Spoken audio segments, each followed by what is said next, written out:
Star-studded ang nangyaring celebrity tribute para na rin sa napakahusay or star builder na si Johnny Manahan.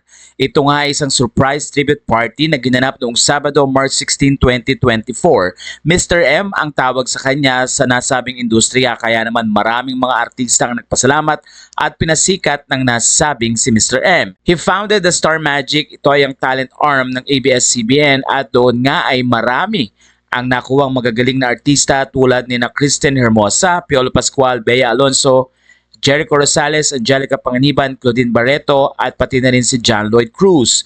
Kaya naman maraming mga netizen ang natuwa sa pagsasama-sama ng napakaraming magagaling na mga artista.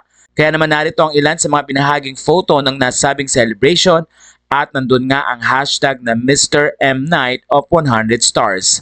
Muling nagkita si Bea Alonso at ang mga kasamahan sa Kapamilya Network. Pero trending nga ngayon ang naging video na kung saan ay magkasama si Bea Alonso at si Julia Barreto, na ayon sa mga netizen ay natutuwa sila sa hiling na nangyayari at nagkakaroon na nga ang dalawa ng catching up. Doon ay makikita na tila bumulong pa si Julia Barreto at nagtatawanan sila ni Bea Alonso. Siguro ay doon nila ipinakita na after ng mga bagay na nangyaring ito ay pagtatawanan na lamang ang mga nakaraan.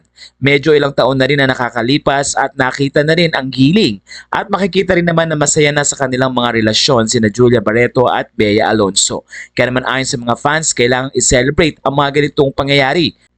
Comment ng isang Oscar Brad, "We're happy to see Bea Alonso and Julia Barreto together. The two were spotted at Mr. M's surprise birthday party. Sometimes you just need to quietly forgive someone and move on.